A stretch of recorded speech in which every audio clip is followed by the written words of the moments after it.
l'habitude, chaque année, un nouveau Call of Duty fait son apparition sur nos consoles. Et ce n'est pas prêt de changer. Pour la sortie du dernier opus, une soirée de lancement a d'ailleurs été organisée. L'occasion parfaite pour se faire ses premières impressions sur ce jeu et rencontrer quelques personnalités venues spécialement pour tester Call of Duty Infinite Warfare. J'aime beaucoup les Call of Duty, alors tous les années ça change quelque chose, mais pour moi c'est toujours un jeu très bon. Ouais, une très bonne jouabilité, de très bons graphismes.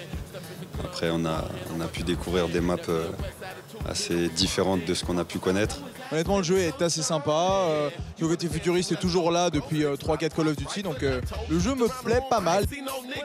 Un côté encore futuriste, c'est sûr, mais qui peut en effrayer certains? Si quelques joueurs sont habitués à la guerre au sol, Infinite Warfare compte changer la donne avec des séquences dans l'espace. De quoi amener de nouveaux styles de jeu. Je préfère être au sol. Après, voilà, faut s'adapter. Donc on va essayer de s'améliorer dans les niveaux où on a un peu plus de mal. C'est juste une question d'adaptation. Moi, j'aimais bien aussi jouer au sol. Mais après, depuis le dernier, j'ai bien m'habitué aussi au plus futurisme et tout ça.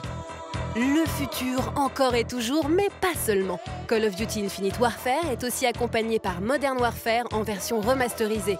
Une nouvelle qui peut ravir la plupart des fans, puisque ce 4e épisode est considéré comme l'un des meilleurs. Moi, Code 4, c'est le Call of Duty sur lequel j'ai commencé, donc forcément, il y a un sentiment particulier. J'ai vraiment ressenti les souvenirs que j'avais. Le nouveau jeu d'Activision vient tout juste de sortir et pour l'instant, les avis sont plutôt favorables. La preuve, Julien Telouk ne quitte plus sa manette. Même si on le sait, le monde des jeux vidéo est compliqué. Après, on le sait, un jeu, c'est la communauté qui le détermine. Donc on verra dans 2-3 mois, voir comment ça évolue. Et finalement, c'est là que ça sera bien posé. Mais sur la base, c'est quand même plutôt plaisant. Une communauté qui était tout de même présente puisqu'un tournoi entre les stars du web et leurs fans a été organisé spécialement pour l'occasion. Donc ce soir, on est là pour un tournoi qui était organisé. Donc sur Infinite Warfare, différents youtubeurs ont pu sélectionner des followers ou des abonnés afin de constituer une équipe. Une soirée envahie par des zombies, des stars du ballon et d'Internet. Bref, de quoi bien se faire plaisir. Celui qui détient l'information mène le jeu. Sans surprise, Blizzard a profité de la BlizzCon pour officialiser l'arrivée prochaine de Sombra dans Overwatch. Ce personnage dédié à l'attaque est une hackeuse capable de pirater pendant quelques instants ses adversaires afin qu'ils ne puissent pas utiliser leurs capacités. Équipée d'un pistolet mitrailleur, Sombra est également redoutable dans ses déplacements puisqu'elle peut se rendre invisible à tout moment ou bien utiliser une balise qui lui permet ensuite de se téléporter. Son attaque IEM a quant à elle la particularité de libérer une impressionnante vague d'énergie qui pulvérise les boucliers ennemis et pirate tous les adversaires aux alentours. Bref, Sombra pourrait vite se révéler indispensable dans certaines parties. Battlefield 1 a beau être déjà disponible depuis plusieurs semaines, DICE continue de travailler sur ce titre et pas seulement sur des DLC. Le studio suédois a ainsi révélé quelques-uns de ses plans concernant les futures mises à jour de ce jeu de tir à la première personne. Au programme, l'arrivée de serveurs extrêmes, une refonte de la map Suez afin d'équilibrer les parties en mode conquête, ou encore un matchmaking plus performant.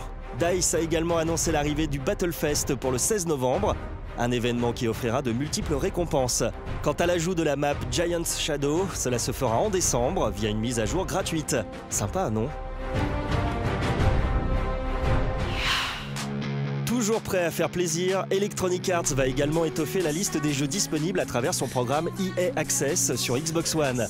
Les abonnés de ce service payant peuvent ainsi récupérer depuis quelques heures 3 nouveaux titres. Les 2 premiers ne sont autres que les aventures de Faith dans Mirror's Edge et sa vraie fausse suite sous-titrée Catalyst. Le dernier jeu ajouté à l'EA Access est quant à lui UFC 2, ce qui plaira aux fans de Ronda Rousey, John Jones, mais aussi de Bruce Lee et Mike Tyson, puisqu'ils sont eux aussi au casting de ce titre.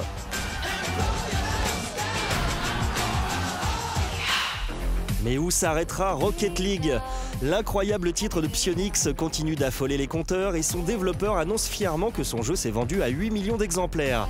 Au total, ce sont 22 millions de joueurs qui ont joué au moins une fois à ce mix de jeux de course et de football, que ce soit à travers le PlayStation Plus, des week-ends gratuits ou un écran partagé chez des amis. Et pour ceux qui aiment les chiffres, on rappelle que le développement de Rocket League a coûté 2 millions de dollars et qu'en fin d'année 2015, il avait déjà rapporté près de 50 millions à Psyonix.